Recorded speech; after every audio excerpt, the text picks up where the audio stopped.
Hola, ¿qué tal? Bienvenidos a la sesión de hoy. En la sesión de hoy vamos a ver el tema de la malnutrición por déficit. Vamos a ver algunos antecedentes generales, estadísticas mundiales, nacionales, locales, algunas definiciones, qué pasa con el metabolismo, qué pasa a nivel bioquímico, a nivel de los sistemas y órganos. Y por último vamos a ver el tratamiento nutricional, los requerimientos que deberíamos calcular y un poco de los alimentos que deberíamos entregar, por ejemplo los relacionados al PENAC. Y por último la educación alimentaria en niños que presentan una malnutrición por déficit. Ya, entonces, si vamos a hablar de la malnutrición por déficit, desnutrición, riesgo de nutrición, ¿cierto? Está relacionado de forma primaria con la subalimentación. La subalimentación es aquella que no alcanza a cubrir los requerimientos, ¿cierto?, básicos de una persona, tanto de forma calórica como de forma nutritiva. Y esta subalimentación afecta a 821 millones de personas en el mundo. 10.9% de la población sufre de una subalimentación. Eso quiere decir que una de cada 9 personas en todo el mundo está subalimentada. Y lo curioso es que a pesar de todos los esfuerzos internacionales y todas las declaraciones de tratar de disminuir estas proporciones, estas prevalencias, han aumentado en los últimos años. De hecho, el año 2015 fue la prevalencia más baja, de 10.6%, el año 2016 subió a 10.8% y el año 2017 quedó en 10.9%. Por lo tanto, es una emergencia a nivel internacional tratar de disminuir las prevalencias de subalimentación, así como también las prevalencias de inseguridad alimentaria, las cuales también han aumentado en los últimos años. Es importante considerar que la mayor prevalencia de subalimentación se encuentra en países de África y de Asia, y la mayor tasa en África, con cerca del 21% de la población presenta subalimentación. En América Latina estamos alrededor de un 5%, por lo tanto también existe subalimentación en países de América del Sur. En la siguiente imagen podemos apreciar las metas de la Organización Mundial de la Salud, de la FAO, en términos de retraso en el crecimiento, desnutrición, lactancia materna, ¿cierto? Metas proyectadas para el año 2025 y 2030. Analizaremos las relacionadas con esta clase. Entonces, en este caso, la emaciación, la emaciación en términos de la Organización Mundial de la Salud se produce cuando un niño o niña presenta menos de 2 desviaciones estándar del peso talla. En el caso de Chile, la clasificación es desnutrición, ¿no? Por tanto, aquí tenemos un 7,5% de desnutrición en el mundo, y para el año 2025 la meta es disminuirla a 5% y para el año 2030 disminuirla a un 3%. Respecto al retraso del crecimiento,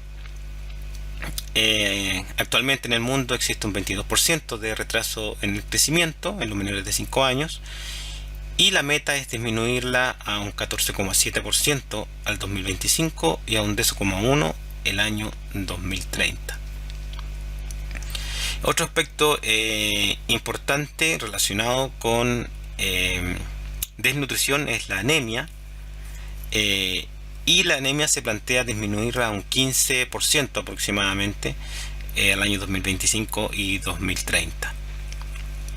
Por lo tanto, son cifras que están establecidas a nivel internacional y que Chile se debe, ¿cierto?, incorporar a estas normativas.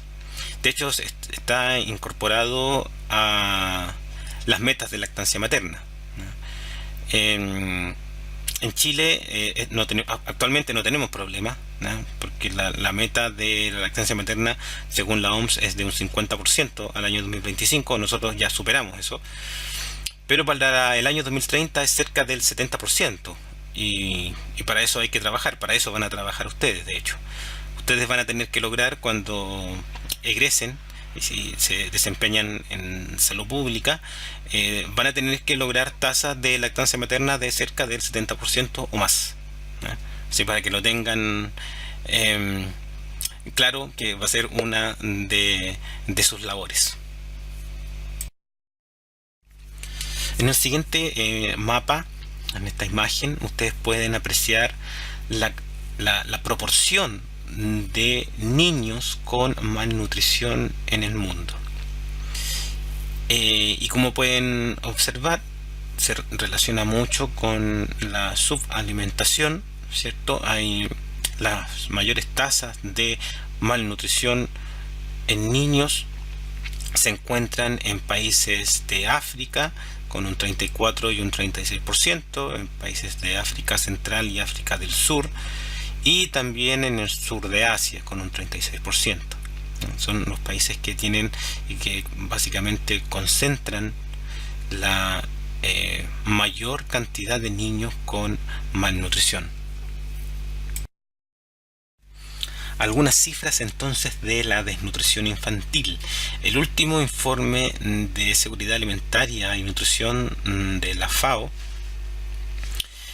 estableció que a nivel mundial existen 50.5 millones de niños que presentan desnutrición. Eso es 7,5% de la población. 5% de ellos presenta una desnutrición moderada, es decir, con un peso talla menor a -2 desviaciones estándar, y 2,4% una desnutrición severa, es decir, con un peso talla menor a -3 desviaciones estándar. En América Latina tenemos un 1,3% de desnutrición, con un 1% de moderada y un 0,3% de severa. Estamos bastante mejor en comparación con países, ¿cierto?, de África o de Asia.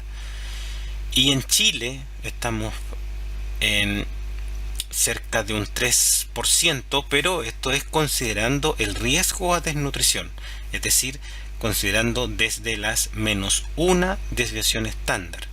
O sea, malnutrición por déficit total global es de un 3,08% de acuerdo a los datos del MinSal, y un 3,2% de acuerdo a la última encuesta CASEN. O sea, son valores que son similares, ¿cierto?, y bordean el 3% de la población con malnutrición por déficit en niños menores de 6 años. Ahora, si esto lo dividimos en los diagnósticos, tenemos un 2,73% de niños menores de 6 años con riesgo a desnutrición, un 0,03% de niños con desnutrición secundaria, es decir, con una desnutrición derivada de algún estado patológico, y una desnutrición primaria, es decir, causada por un déficit de alimentación, de un 0,37%. Por lo tanto, estamos bastante bien, ¿cierto?, en comparación con otros países, ¿cierto?, tanto a nivel mundial como de América Latina. Pero aún existen, y ese es el motivo de esta clase, aún existen en Chile niños que presentan desnutrición, tanto desnutrición primaria como secundaria, y también están los niños con riesgo a desnutrición. Por lo tanto, el nutricionista en formación debe estar preparado para afrontar este tipo de situaciones. Deben estar preparados para atender a un niño que presenta una desnutrición, diferenciar si es una desnutrición primaria o secundaria, identificar cuál es la causa y entregar un tratamiento adecuado. Por lo tanto, a pesar de que existen tasas bajas de malnutrición por déficit, hay que estar preparado para atender a estos niños cuando se presenten estos casos. En los escolares, es decir, en los niños y niñas de 5 a 19 años, la proporción de niños con emaciación es de un 10% aproximadamente, y se ha mantenido estable desde el año 2005 a nivel mundial.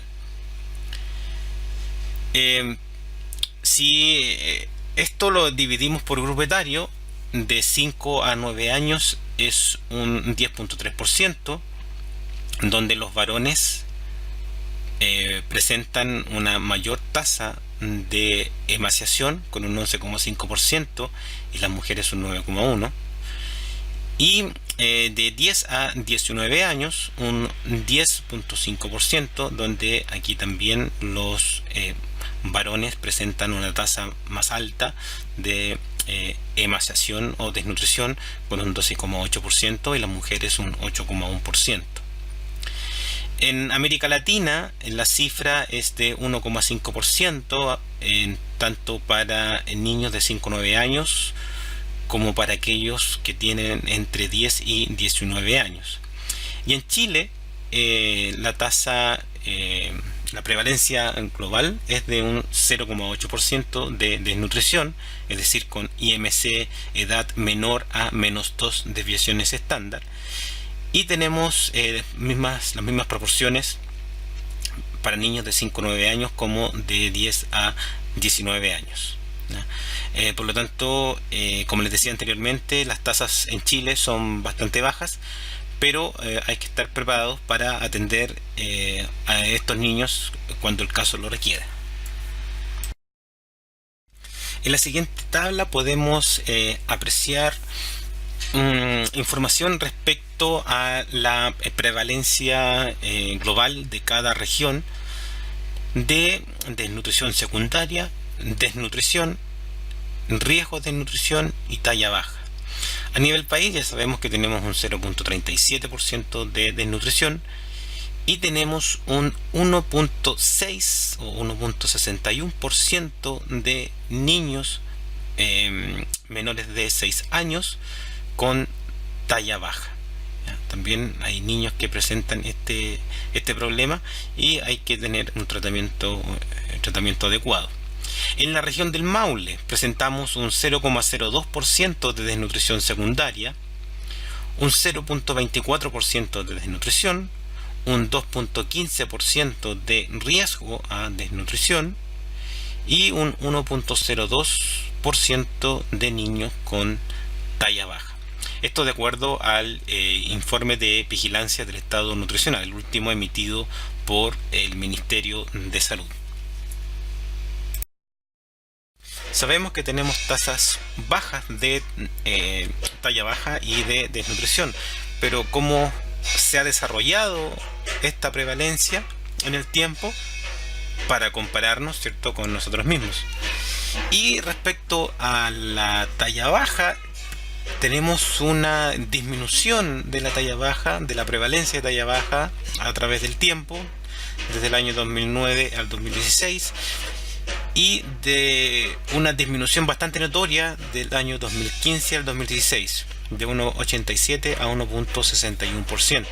Respecto a la desnutrición, se había mantenido estable en 0,33, 0,32 durante los últimos años, pero a partir del año 2015 empieza a aumentar.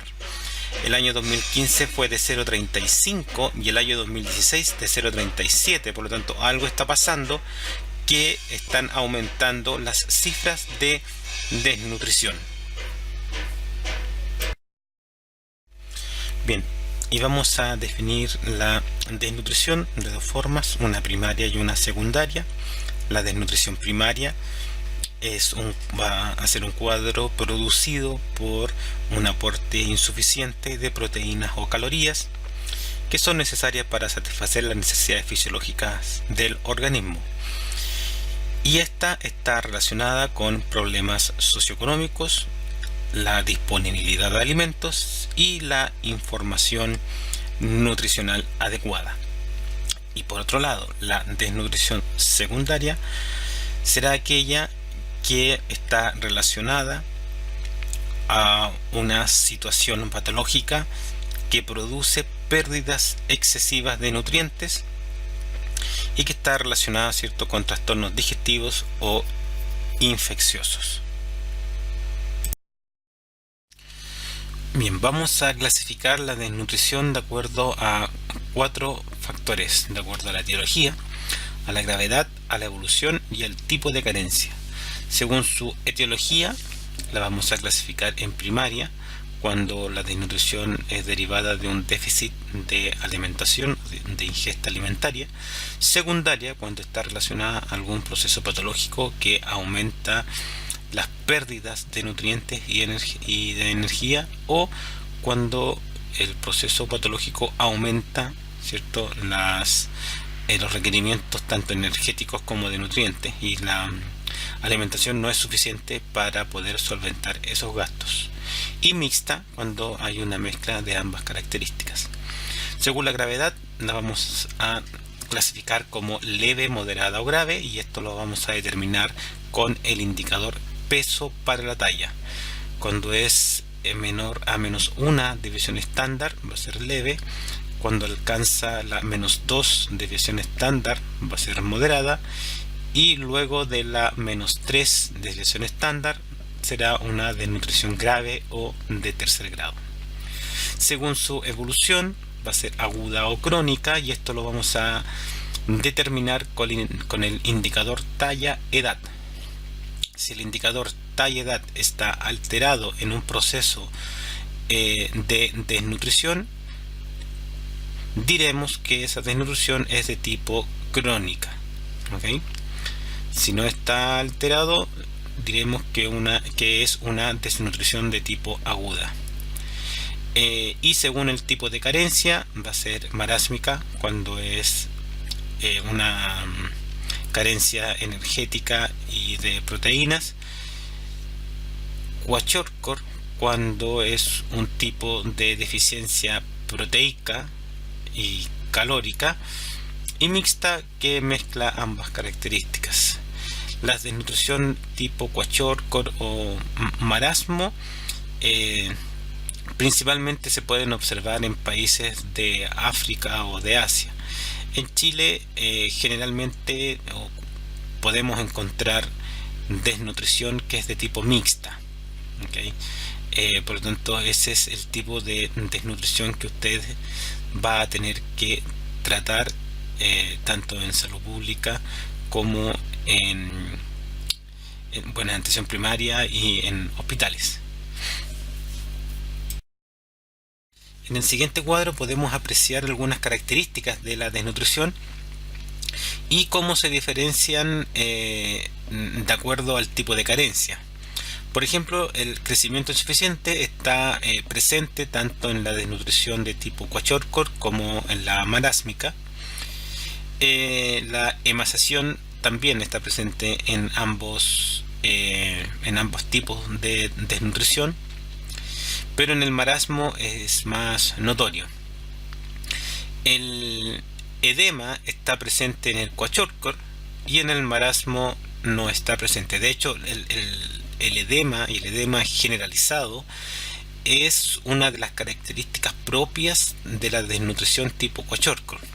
La desnutrición tipo Kwashiorkor, recordemos que es un tipo de desnutrición en la cual existe un déficit en la ingesta de proteínas. Por lo tanto, esa baja ingesta de proteínas desencadena una disminución de las proteínas plasmáticas, entre ellas la albúmina.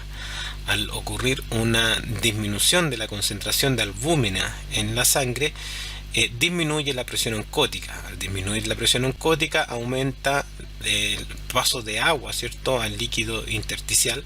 Por lo tanto, eso genera un edema generalizado en el cuerpo. Inicialmente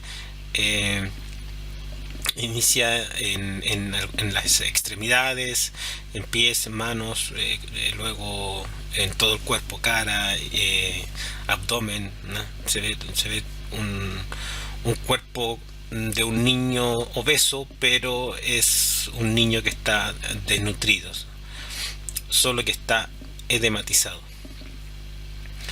Cambios en el cabello, en la desnutrición tipo kwashiorkor es común y en el tipo de marasmo es menos común. Cambios mentales, también en la desnutrición tipo kwashiorkor es más común y en el marasmo es muy raro. Dermatosis, en kwashiorkor sí ocurre y en el marasmo no. El apetito en kwashiorkor es muy pobre, es decir, estos niños cursan con un cierto tipo de anorexia fisiológica, y en el marasmo tienen un mejor apetito. En anemia es grave en los niños con kwashiorkor, y en los niños con marasmo está presente, pero es menos grave. La grasa subcutánea es reducida pero presente en kwashiorkor y ausente en marasmo. El rostro puede ser edematoso en kwashiorkor, ya lo habíamos mencionado, y en marasmo macilento, que es un rostro delgado, más bien pálido. Y la infiltración de grasa en el hígado en kwashiorkor está presente y en marasmo está ausente.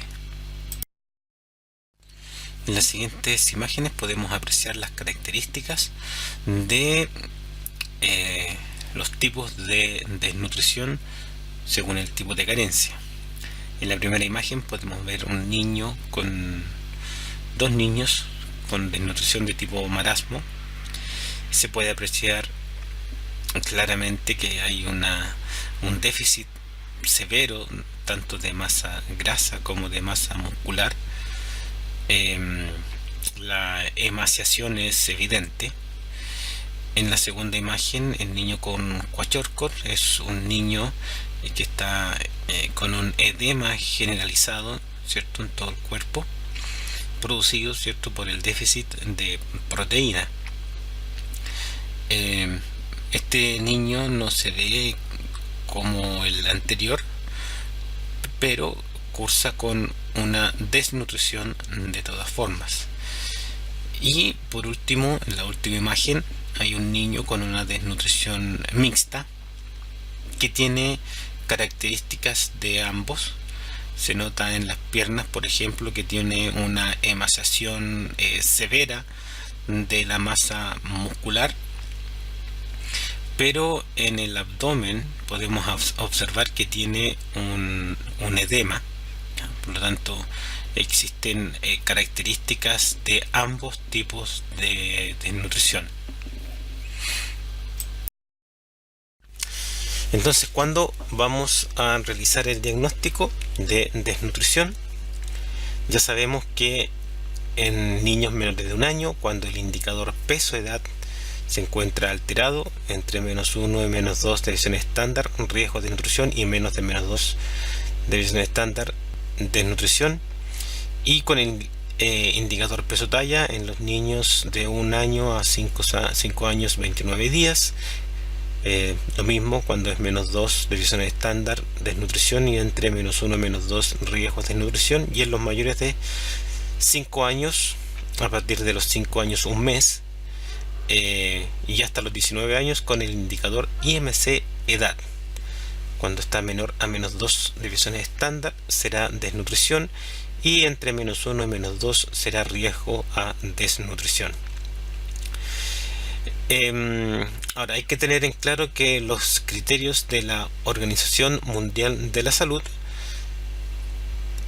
denominan a la desnutrición, entre comillas, que nosotros hacemos con el indicador peso-edad como bajo peso, y como bajo peso severo cuando el indicador peso-edad está en menos 3 desviaciones estándar, y cuando el indicador peso-talla o IMC-edad se encuentra disminuido, lo llama demasiado o demasiado severo cuando está este indicador bajo las menos 3 desviaciones estándar. Bien, para hacer el diagnóstico de la desnutrición o tipo de desnutrición presente, vamos a tener que realizar diversas acciones y verificar ciertos indicadores para establecer un diagnóstico correcto de la desnutrición. Primero vamos a establecer el tipo clínico, si es una desnutrición calórica proteica o desnutrición proteico mixta, y eso lo vamos a determinar con la anamnesis alimentaria que vamos a realizar, con el examen físico y algunos exámenes de laboratorio para corroborar el diagnóstico. La etiología ya lo sabemos, primaria, secundaria, mixta, y para eso vamos a recurrir a los antecedentes que tenga el paciente pediátrico, al examen físico y pruebas de laboratorio. Para la intensidad vamos a utilizar el indicador peso-edad de acuerdo a los criterios de la Organización Mundial de la Salud. Si el porcentaje de peso-edad se encuentra entre un 75 y un 89%, quiere decir que es de intensidad leve. Si está entre un 74 y un 60%, es de intensidad moderada, y si es menor del 60%, es de intensidad grave. La duración, como ya lo habíamos mencionado, va a estar determinada por la relación talla-edad. Menos 2 va a indicar una duración crónica, y la compensación la vamos a determinar con el indicador peso-talla, que cuando este es normal va a estar compensado o compensada, y si existe una descompensación va a tener que ser clasificada de acuerdo al grado, si es primera, segunda o de tercer grado, de acuerdo a los valores de peso talla, menos 1, menos 2 o menor a menos 3. Además de los indicadores tradicionales como el peso edad, peso talla y talla edad, existen otros indicadores que se relacionan con la desnutrición, como por ejemplo el índice cefalobraquial. Este índice relaciona el perímetro braquial con el perímetro cefálico. Es un índice bastante interesante que aún se utiliza en algunos países y sobre todo tiene mucha relación con el desarrollo cognitivo de los niños. Bien, cuando este indicador está sobre 31 centímetros, se denomina como un estado nutricional correcto, y si va este valor disminuyendo, pasa a denominarse una desnutrición proteica leve, moderada o grave, de acuerdo al resultado. Otro indicador que podemos utilizar son las clasificaciones Waterloo. Tenemos este tipo de clasificación tanto para peso talla como para talla edad, y la unión de estos dos indicadores nos puede mostrar qué tipo de desnutrición estamos analizando. Por ejemplo, calculamos el indicador porcentaje peso talla, es decir, el peso real dividido por el peso de la mediana por 100. Eso nos da un valor porcentual.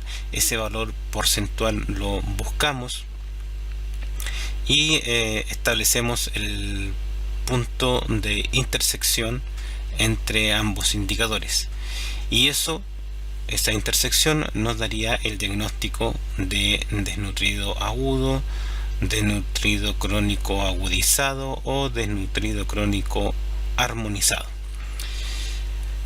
Entonces, para poder realizar esta clasificación es necesario realizar ambos cálculos, tanto el porcentaje de peso para la talla como el de porcentaje de talla para la edad.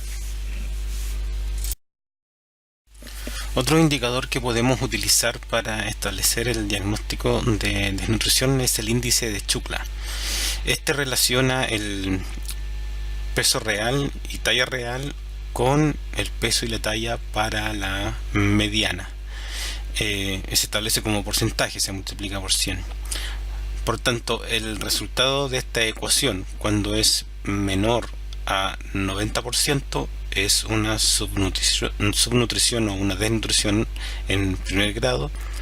Cuando es bajo el 85% de segundo grado, y bajo el 75% de tercer grado. Existen algunos indicadores bioquímicos que también nos van a orientar respecto a cómo está funcionando el organismo, y si la desnutrición ha afectado las proteínas viscerales, o si tienen alguna duda respecto al tipo de desnutrición, pueden recurrir a los indicadores bioquímicos. Uno de los más comunes en utilizar es la albúmina, que tiene un valor plasmático de 3,5 a 5,5 gramos por decilitro, y cuando estos valores disminuyen se puede diagnosticar una desnutrición leve, moderada o severa. Hay que tener en consideración sí que tiene una vida media de 18 días, por lo tanto no es necesario estar determinando este indicador cada semana, ¿no? Por lo tanto se puede hacer luego de 2 semanas aproximadamente. Luego tenemos otros indicadores que también pueden servir para el diagnóstico nutricional, como la prealbúmina, transferrina, linfocitos, y la RBP, que es la proteína transportadora de retinol, en la cual también se puede diagnosticar una desnutrición proteico-visceral leve, moderada o severa. Adjunté algunos otros indicadores que también están relacionados a una desnutrición proteica, sobre todo, que es la proteína total, y algunos indicadores de desnutrición enfocado a nutrientes específicos como el hierro, la ferritina, vitamina D, la 25-dihidroxicolecalciferol y el nitrógeno. El nitrógeno nos va a servir para evaluar si existe un catabolismo, y ese catabolismo está llevando a la desnutrición. Por tanto, son exámenes que es conveniente tenerlos a mano cuando existe la interrogante, ¿cierto? Cuando tenemos dudas de el origen y de la desnutrición. Ahora hay que tener claro que estos valores se pueden invalidar por ciertas condiciones, como por ejemplo en una deshidratación. En una deshidratación las concentraciones, por ejemplo, de albúmina van a aumentar, pero debido a la hemoconcentración, no debido a una mejora en la condición de la desnutrición. Lo mismo pasa, por ejemplo, con prealbúmina y una falla renal. Se invalidan los datos, o por un estado proinflamatorio. Si existe una patología donde se observa un aumento en la proteína C reactiva, los valores de proteínas viscerales van a estar alterados. Por lo tanto, no es recomendable utilizar indicadores bioquímicos cuando existen alteraciones, por ejemplo, renales, hepáticas, de deshidratación u otras que puedan alterar la concentración de estos valores. En la siguiente imagen podemos apreciar cómo el proceso de desnutrición va alterando algunos procesos metabólicos y fisiológicos. Por ejemplo, en la parte inferior de la imagen podemos ver cómo va cambiando la vía metabólica para obtención de energía. En primera instancia, durante la normalidad, digamos, tenemos un uso mayoritario de glucosa o de carbohidratos como fuente de energía. Cuando esos carbohidratos por la ingesta no son suficientes, se ocupan aquellos que están almacenados en forma de glucógeno en el músculo y en el hígado, que son aproximadamente 900 a 1000 calorías, no es más que eso. Cuando eso no es suficiente, utilizamos los lípidos y pasamos a la beta oxidación, generando los cuerpos cetónicos, ¿cierto? Y lactato. Y cuando esto no es suficiente y ya se han agotado las reservas grasas adiposas, el cuerpo tiene una última opción para obtención de energía, que es la gluconeogénesis a partir de aminoácidos, especialmente de alanina.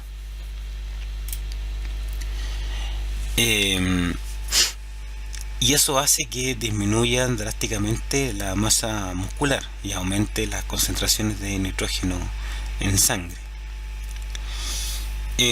A medida que va ocurriendo este proceso de cambio en las vías metabólicas para obtención de energía, va cambiando o va disminuyendo la antropometría.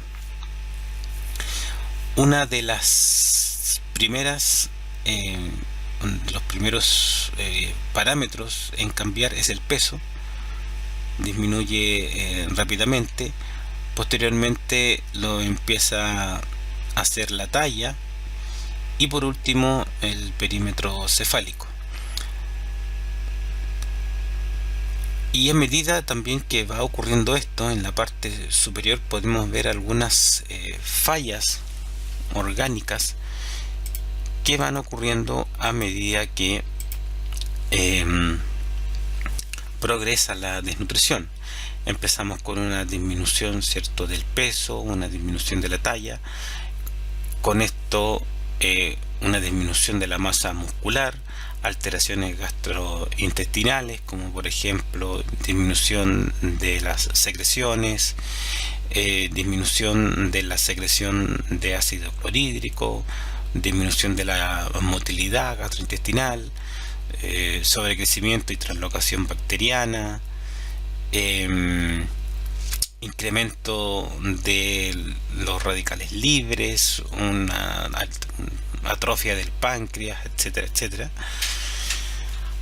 También tenemos alteraciones a nivel cardiovascular que se producen también luego de las alteraciones gastrointestinales,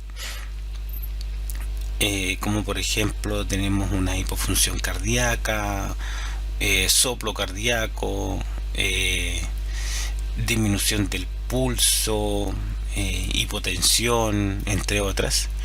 Y por último las alteraciones neurológicas, que pueden llegar incluso a alteraciones motrices y retraso mental.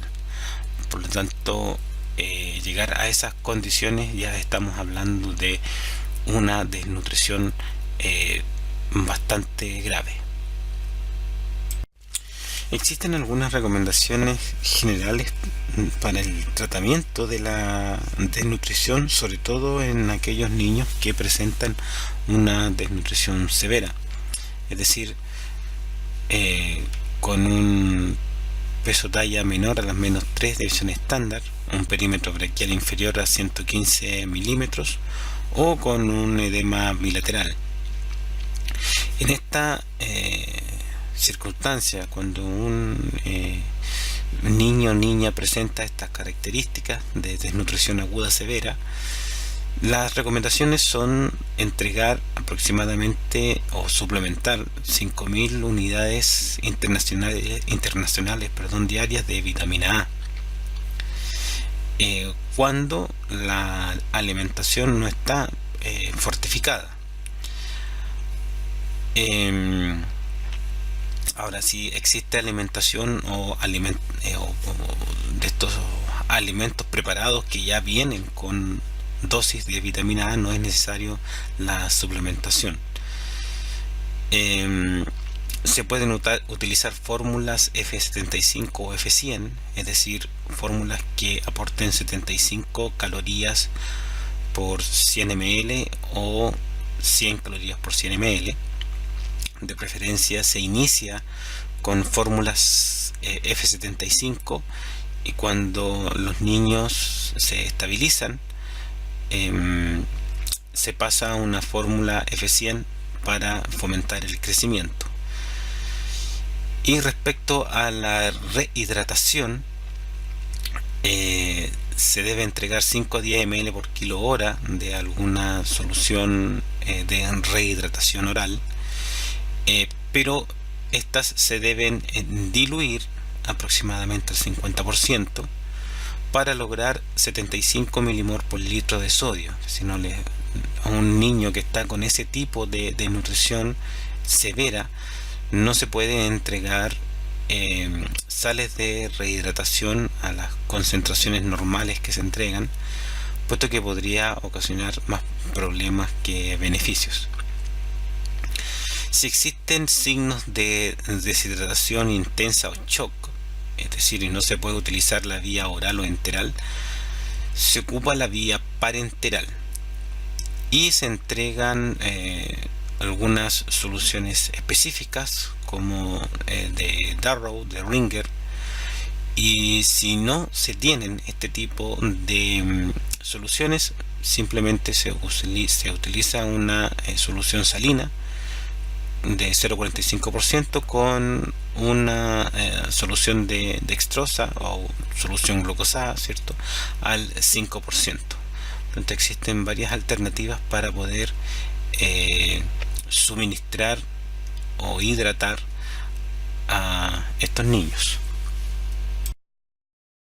Bien, ¿cuál va a ser el objetivo de nuestro tratamiento dietoterapéutico? Nuestro objetivo nutricional, porque tenemos que tener un objetivo para cada tratamiento, para cada situación.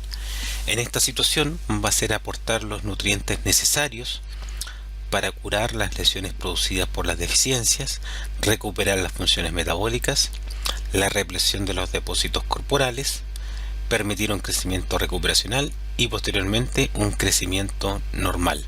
Es decir, el objetivo en este caso parte desde las situaciones más agudas, por ejemplo, recuperar las funciones metabólicas, a las de mediano plazo, por ejemplo, la represión de los depósitos corporales, y a las de largo plazo, por ejemplo, el crecimiento normal. Es decir, los objetivos nutricionales deben estar elaborados a partir desde los tratamientos más agudos a los más crónicos. Bien, y entonces al iniciar el tratamiento vamos a preocuparnos en primera instancia de las situaciones más agudas: la deshidratación, la hipoglicemia, el desequilibrio hidroelectrolítico, diarrea, el shock propiamente tal. De esas situaciones son las que hay que preocuparse durante los primeros días de tratamiento de una desnutrición severa, ¿no? Entonces hay que rehidratar, es lo primero, rehidratar para subsanar la deshidratación y el desequilibrio de los electrolitos, y rehidratar con sales de rehidratación oral o de forma enteral, de acuerdo a las características que tenga nuestro paciente pediátrico. Si es un niño que viene con una desnutrición muy severa, esas sales de rehidratación hay que diluirlas, ¿cierto?, para poder entregarlas. Entonces lo primero que tenemos que hacer es corregir el medio interno, ¿ya? Y esto se tiene que hacer de forma paulatina, de forma lenta, con mucha precaución, puesto que podemos ocasionar diversas alteraciones metabólicas si es que iniciamos un tratamiento muy agresivo, ¿no? Siempre en estos casos de desnutrición severa tenemos que dar un tratamiento que es paulatino, ¿ya? Tratar de, en primera instancia, normalizar el medio interno y posteriormente prescribir la alimentación recomendada para cubrir los requerimientos.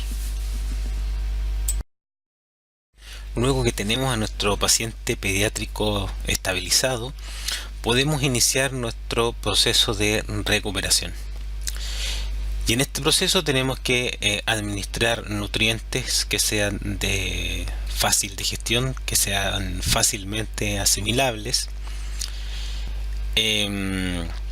a través de fórmulas, ¿cierto? O preparados alimenticios que sean de fácil absorción y metabolización. Tenemos que tener cuidado con el exceso de líquidos, de sodio, de proteínas, y también con la osmolaridad de las fórmulas, puesto que un exceso de osmolaridad puede causar una diarrea osmótica y eso nos puede llevar a una disminución nuevamente del peso. Por lo tanto, hay que tener mucho cuidado con las fórmulas que se van a entregar y evitar aquellas que sean de una osmolaridad muy alta. Tenemos que también aumentar progresivamente el requerimiento de energía y de proteínas, paulatinamente, día a día, ¿ya?, hasta llegar a un requerimiento adecuado para lograr un crecimiento recuperacional.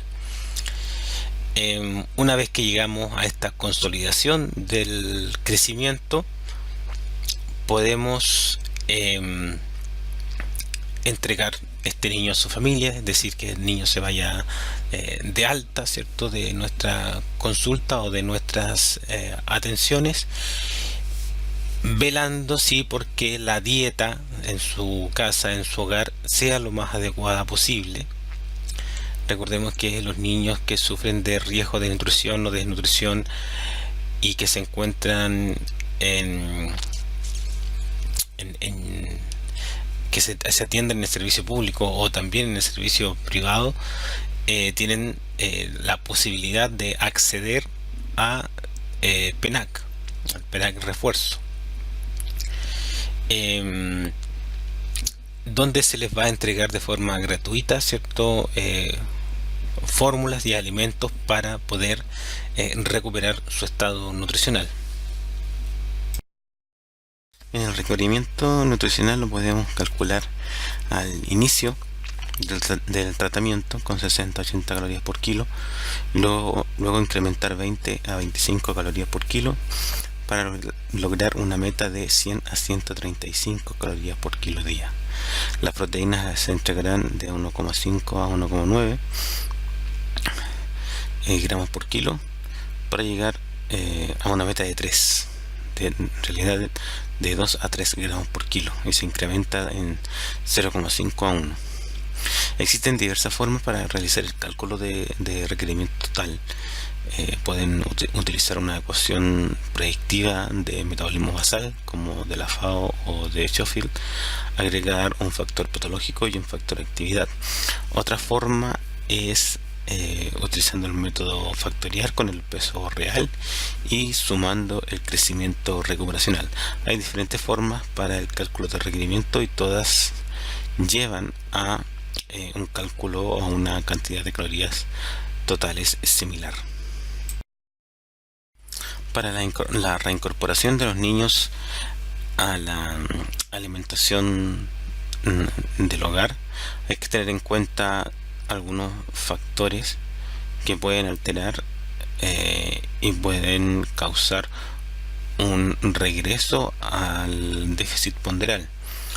Y estos factores son el tipo de desnutrición, es decir, cómo se originó la desnutrición, la edad del niño, el grado de apetito, el estado del aparato digestivo y la situación socioeconómica familiar. Son algunos de los factores que pueden influir en el retorno, ¿cierto?, del niño a una condición de subalimentación.